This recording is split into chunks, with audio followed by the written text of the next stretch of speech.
Hey, Kings of Dragons, Dragon King 551, and today we're going to talk about the first round of the college football playoff. We're going to talk about these four teams that are now moving on into the quarterfinal, down to 8 teams, and then down to the final four and down to the final two.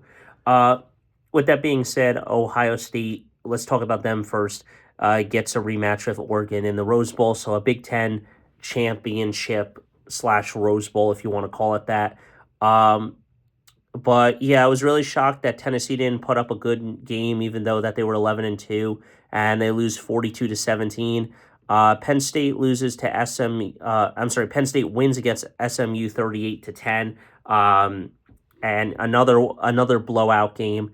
At least the Clemson Texas one was competitive for through most of the game and stuff, 38-24. Clemson could have turned it around and potentially went into overtime, but then I think their running back Blue is his name, ran it in for another touchdown, making it 38-24 and putting Clemson out of reach of the game. And then Indiana versus Notre Dame, 27-17 was the game, and Notre Dame gets that win single handedly. So here's my thoughts on it. First off, University of Indiana is scoring late in the fourth.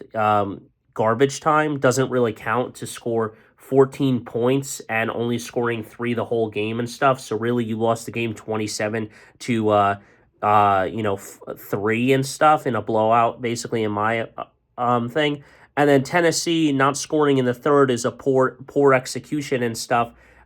You have to score in the first half, and you only scored in the second quarter. You didn't score in the first quarter either, and you're down 20. You didn't score in the first quarter either. You're down 21-10 going into halftime. Then you can't even bust out anything to cut the lead down to 4 points and stuff, and make it 17-21 and stuff. And then they find a way to pour it on. Now, hear me out. Yes, people are going to compare this and say this bracket is like March Madness, where the one plays the 15 or the 16. But the thing about that is that there are outlier games in those games where the 16 March Madness has a chance to upset the number one team and stuff because they want it as well, and they fear the underdog a little bit.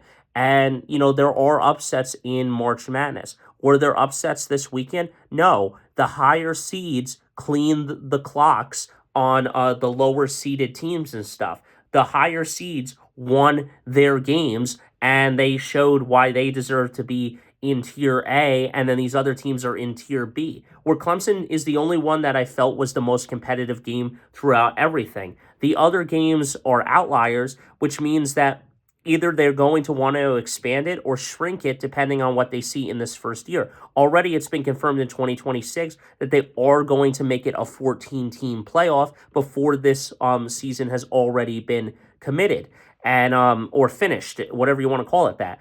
But at the end of the day, I think that you're going to have to reevaluate and determine who gets in depending on conference championship. And now strength of schedule is going to have to hold more weight because even though Alabama is a 9-3 team, do you think Alabama and Ole Miss would have put up better games against Penn State and Ohio State if they played, these teams? Yes, 100%. Why? Because they're a bigger program and they have a bigger name and they have a better team in that high regard. That is what they're trying to do, is trying to get these big names and stuff. That's why Michigan and Alabama are playing each other, because it gives in all that moolah and money and stuff, because they want to make it a bigger game and a bigger atmosphere. That is the thing here.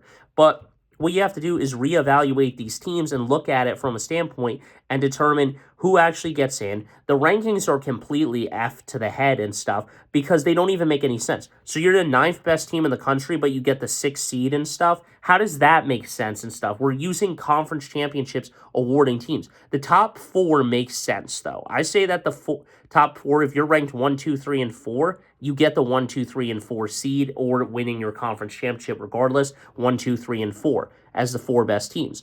Other than that, you start ranking them based off of best regardless of conference championship and stuff. I don't care if you win your conference championship, you should still be a really good team and stuff.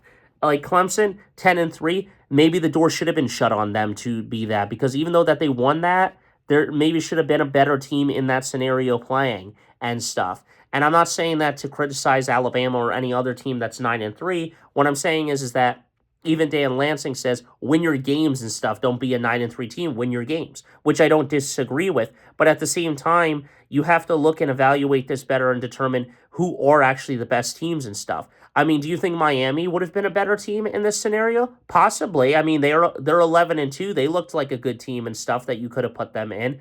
And, there are certain teams where, they looked better and they were shut out and everything, and you're asking yourself, well, I don't know about that. I think that team looked better and this team looked better.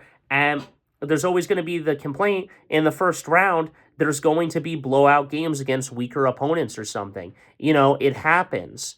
I mean, if you were to take the 2023 Michigan Wolverines and put them in the first round against probably a lot of these teams, they would probably blow them out and stuff. And that's just the way it is. And, it's the first round of the playoff. But that's all I got for you guys. Until next time, guys, don't forget to stay radical. I'll see you in the next one. Hit that like button. Smash that subscribe button. Let me know your thoughts on the first round of the playoff. But other than that, I got nothing more to say. There's always going to be blowouts depending on what bracket you put it in.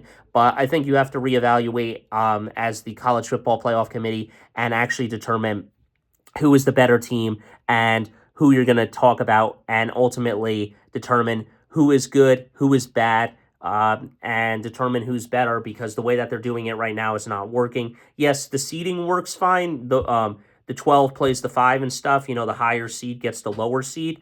But the way that they're doing it with the 12 best teams, not working the way that I see it right now. And if next week, next